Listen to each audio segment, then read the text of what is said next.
Yeah, so that was my effort at engaging in some active problem solving directives over the last hour regarding the nonstop smoke, fumes, and odors and remote tasering that keeps coming from the bathroom of Unit 78 when Jorge, the maintenance manager, is not staying there, or maybe he's not staying there anymore. I don't know, but it's a vacant unit. And I just spoke with the Boston Police detective, Detective Becker. He's always been nice. I have absolutely no issues with Detective Becker.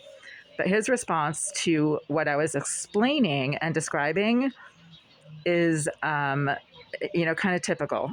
It's, I've never heard of this, or I've never seen this, therefore it can't possibly be happening.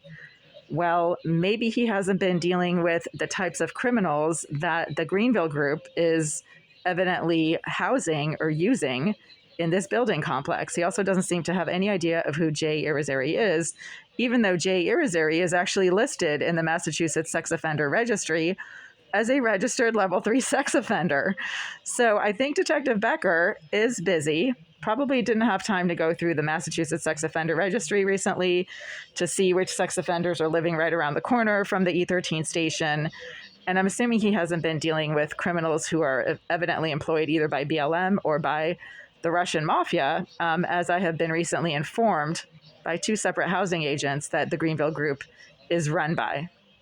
The Russian mafia, being an international crime organization, has access to a lot of weapons that local police stations probably don't see a lot of. So again, with all due respect to Detective Becker and to the detectives at the E13 who don't seem to have any idea that remote stun guns exist or are used, just because you haven't heard of something, just because you have never personally experienced something, doesn't mean that it doesn't exist and it's not possible. So that's just a concern that the Boston Police Department are really kind of clueless when it comes to certain types of weapons. And I keep saying this in my videos, anything that's not a gun or a knife, they don't know how to deal with it. They don't know how to investigate it. This is a real concern. And this is probably typical of law enforcement everywhere, maybe not just in Boston, where they only deal with guns and knives. Anything else, such as poisoning, remote stun guns, there's all kinds of electronic weaponry out there, things that are designed not to leave a mark. I mean, isn't that what international crime is about? They don't run around stabbing people. They're much more subtle. They use things like poisoning, like radiation, like electronic assault devices that are not going to leave a bloody mess behind when they try to physically harm people with that device.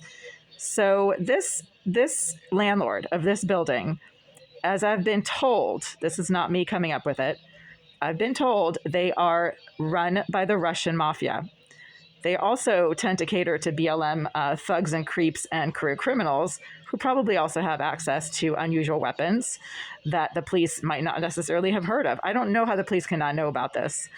I mean, we have the technological ability and proven track record to send remote-controlled rovers on Mars, right? I mean, we have the technology to send million-dollar, billion-dollar technology to other planets. Of course, remote stun guns exist. Are you kidding? That's like basic technology. How can the police not know about this? And then they tell me, oh, you might have to talk to somebody. No, I don't. I just need to talk to somebody other than you, because clearly you don't know your weaponry. And I'm experiencing this weaponry not because I'm imagining it, but because I've lived here for 12 years, lived here perfectly, safely for the first few years. And then after the first few years, started experiencing stuff I did not even know was possible. But you find out the hard way, oh yeah, not only is this kind of stuff possible, but it's happening. And it keeps happening because somebody wants it to keep happening. The somebody being the landlord that is a crooked criminal slumlord with connections to, as I've been informed, the Russian mafia. So when you're dealing with a criminal organization like the Russian mafia, and also like BLM, because sorry guys, but BLM is a criminal organization. They've been dropped from Amazon's donation platform because they embezzle millions of dollars on all kinds of really crooked, shady deals that have nothing to do with helping Black people. BLM is a criminal organization as well, and they probably have access to all kinds of unusual stuff as well. So no, I don't need to talk to anybody, Detective Becker. I don't have any mental health issues, I promise you. aside from the normal levels of frustration that comes with dealing with stuff that keeps happening that is very harmful, that nobody really wants to investigate because they've never heard of it. Oh, okay, so that's a really good reason not to look into it, right? Like, oh, I've never heard of it, so it just doesn't exist, right? Well, I've never heard of, well, I've heard of it, but I've never personally witnessed, people in Africa like slitting their upper lips or whatever. But it doesn't mean it doesn't happen. I've never heard of people getting caned in Bangkok for stealing like an apple, but it doesn't mean it doesn't happen.